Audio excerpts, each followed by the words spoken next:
It seemed Forspoken brought very little to the table when it was released to middling reviews at the beginning of this year. How could it when it was slapped together as a quick cash grab on Square Enix's defunct Luminous engine? The engine that Kingdom Hearts 3 and Final Fantasy 15 developers stated was an absolute nightmare to work with, publicly and often. Officially, the Luminous engine had been discontinued, yet Forspoken, it seems, was not an out-of-season April Fool's joke, as many AAA game companies seem fond of pulling.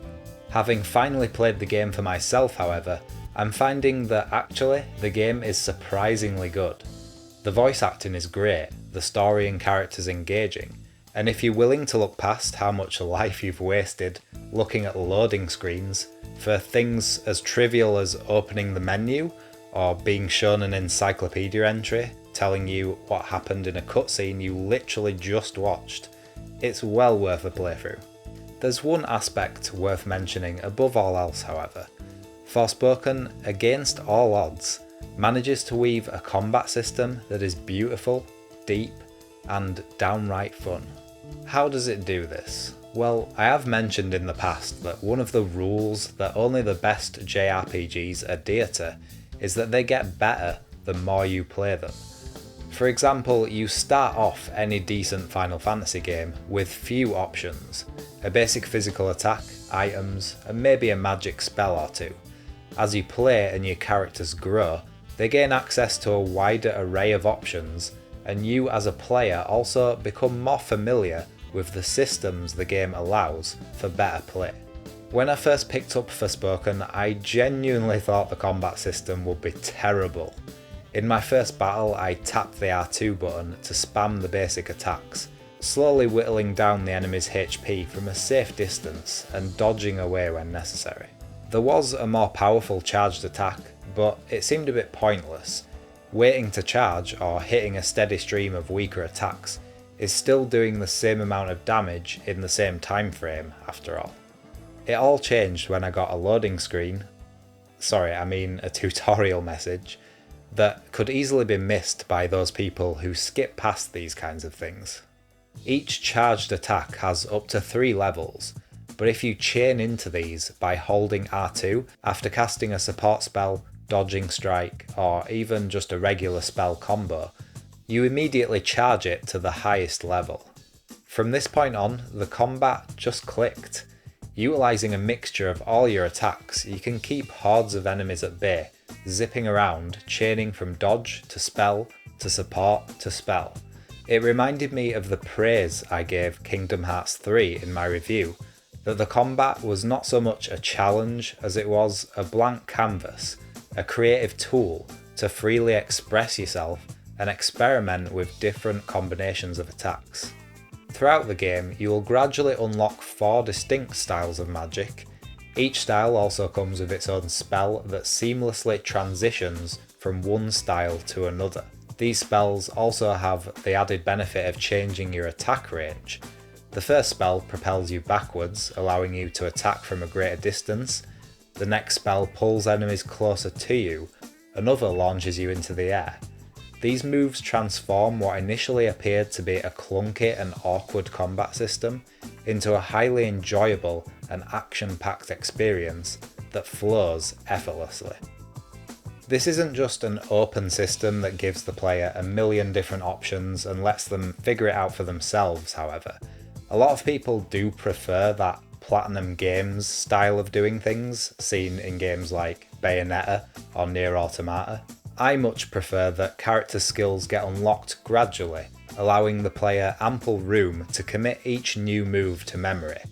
But Forspoken takes this one step further in a way that other games should take note of. It's that damn good. When you unlock a new spell, you also gain access to that spell's challenge.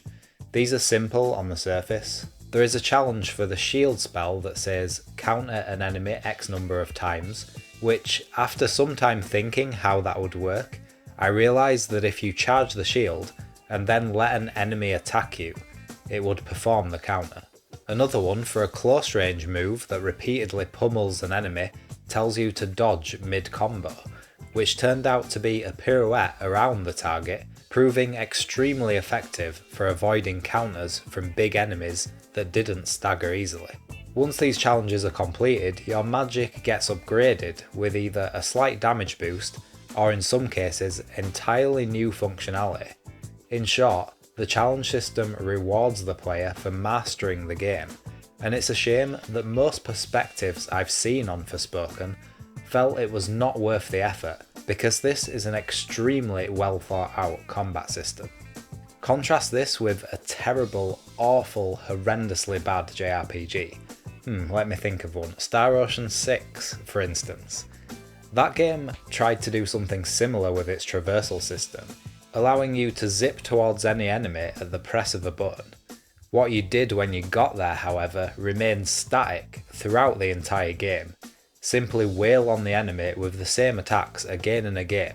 No strategic thought actually afforded to your positioning or the moves you were performing.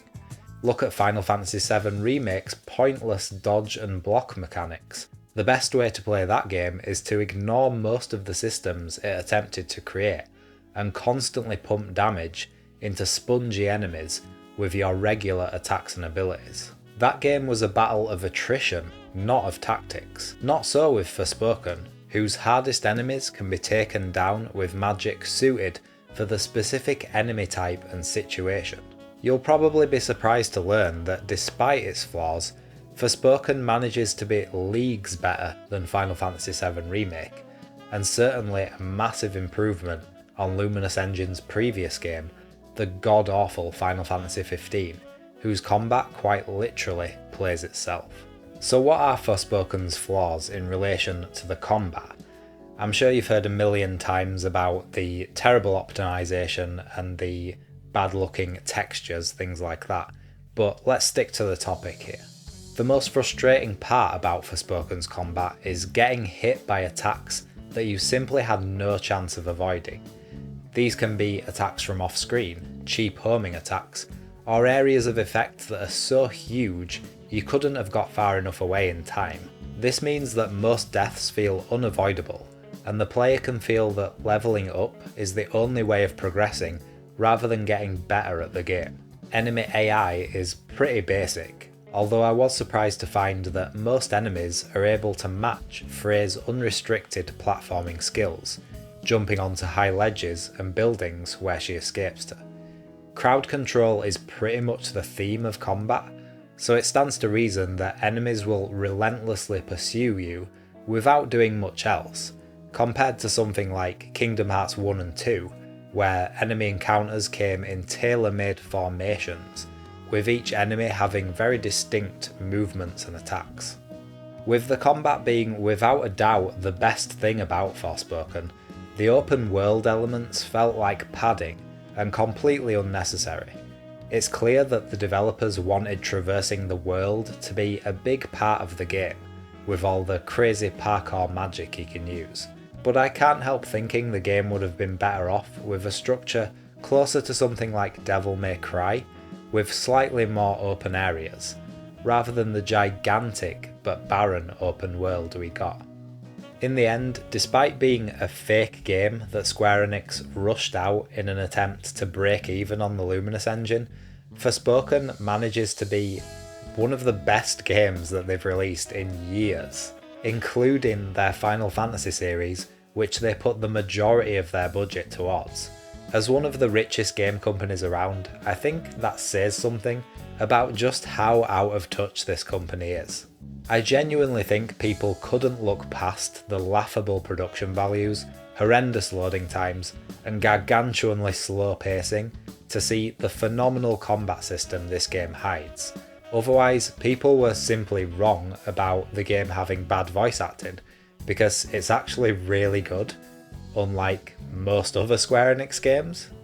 Or perhaps they thought the game was woke or something. Couldn't tell you why.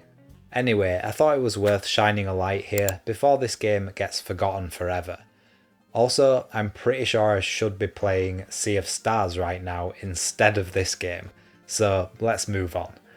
I've been Jake of the Retro Perspective, thanks very much for watching, and I'll see you next time.